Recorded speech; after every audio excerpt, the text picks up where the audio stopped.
Bonjour, aujourd'hui on s'attaque à un chapitre absolument crucial pour le brevet, cette période si particulière, si mouvementée de l'entre-deux-guerres. On sort tout juste de la Première Guerre mondiale, la Grande Guerre. Tout le monde espère une paix durable, évidemment. Mais en réalité, le continent est complètement brisé et il va connaître 20 années de crise qui vont mener à une guerre encore pire. Et ça, c'est notre question centrale, la fameuse problématique qu'on doit garder en tête tout au long de cette explication. Comment est-ce qu'on en est arrivé là? Comment cette crise a-t-elle pu faire s'affronter deux mondes, la démocratie d'un côté et le totalitarisme de l'autre? Alors voilà le programme, on va d'abord poser le contexte de crise, puis voir ce qu'est le modèle totalitaire, comment les démocraties réagissent. On fera aussi un point méthode très important sur l'analyse d'images, avant de voir la montée vers la guerre, et on terminera bien sûr avec la fiche brevet pour tout retenir. Allez, c'est parti. Première étape donc, planter le décor. Il faut bien comprendre que l'Europe des années 20 et 30, c'est une véritable poudrière. Tout est instable. On a des difficultés économiques partout, la grande crise de 1929 qui frappe de plein fouet et des troubles sociaux très violents. C'est sur ce terreau, en fait, que des idées politiques extrêmes vont pouvoir se développer. Et justement, dans ce grand chaos, certains pays vont se tourner vers un système politique complètement nouveau et radical, le totalitarisme. Alors, un régime totalitaire, qu'est-ce que c'est au juste? Le mot-clé, c'est bien sûr total. C'est une dictature qui va beaucoup plus loin. Son but, c'est de contrôler absolument tout. La politique, l'économie, mais aussi la vie des gens, leurs pensées, tout. En Europe, ce modèle va prendre trois visages principaux. On a l'URSS communiste avec Staline, l'Italie fasciste avec Mussolini et bien sûr l'Allemagne nazie avec Hitler. Trois régimes, trois idéologies différentes, mais des méthodes très similaires. Et justement, ces méthodes, on peut les voir comme une sorte de boîte à outils du dictateur. À chaque fois, on retrouve les mêmes éléments. Un seul parti politique autorisé, un culte du chef quasi divin, la terreur pour éliminer toute opposition, une propagande massive et un contrôle très strict de la jeunesse. Regardez bien ces deux affiches, elles sont très parlantes. À gauche, l'idéal nazi de la race aryenne, parfaite, pure. À droite, la glorification de l'ouvrier soviétique, bâtisseur du communisme. Deux projets de société radicalement opposés, mais qui utilisent exactement la même technique, marteler un message simple et puissant pour façonner un homme nouveau.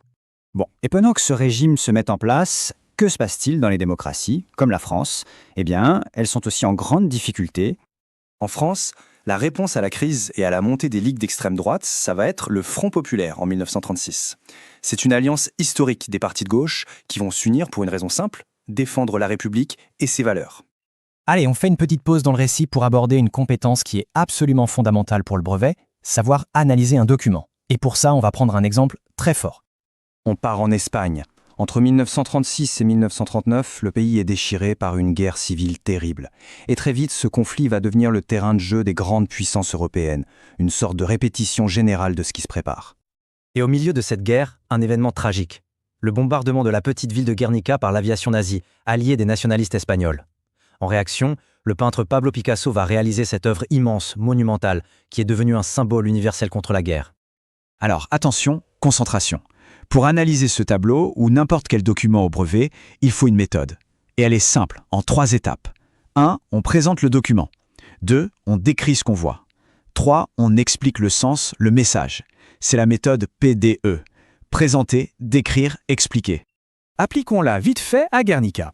On présente une peinture de Picasso de 1937.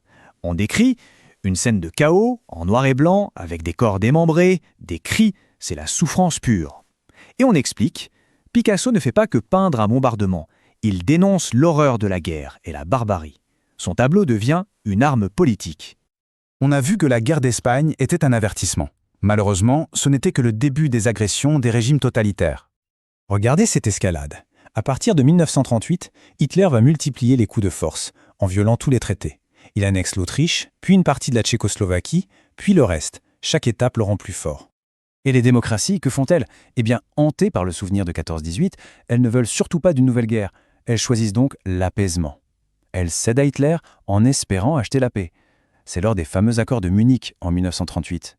Le chef du gouvernement français, Daladier, revient à Paris et il est acclamé par la foule, qui pense qu'il a évité la guerre. C'est là qu'il aurait murmuré cette phrase terrible, « Les cons ». Il avait compris, lui, que cette paix n'était qu'une illusion. Et bien sûr, cet échec de l'apaisement va mener tout droit à la catastrophe. En septembre 1939, Hitler envahit la Pologne. Cette fois, c'en est trop. La France et le Royaume-Uni déclarent la guerre à l'Allemagne. La Seconde Guerre mondiale a commencé. Voilà, on a fait le tour du chapitre. Maintenant, pour que tout soit bien solide dans les têtes, on passe à la fiche brevet. C'est le moment de sortir un crayon et de bien noter les points essentiels. Alors, les dates à avoir absolument en tête. 1933, Hitler chancelier. 1936, le Front populaire. Les notions, bien sûr, savoir définir régime totalitaire, démocratie, propagande. Le Penseuil-méthode. Pour un paragraphe, c'est toujours idée, exemple, explication. Et l'erreur à ne surtout pas commettre, confondre nazisme et communisme. Ils sont tous les deux totalitaires, mais leurs idéologies sont radicalement différentes. Le premier est raciste, le second est basé sur la lutte des classes. Et pour finir, une question pour réfléchir. Parce que l'histoire, ça ne sert pas juste à connaître le passé, ça sert à éclairer notre présent. Quand on voit les tensions actuelles, les défis auxquels nos démocraties font face, cette période des années 30 nous rappelle une chose essentielle. La démocratie, c'est fragile. C'est un combat de tous les jours. Voilà, j'espère que tout ça vous a été utile. Bon courage pour les révisions.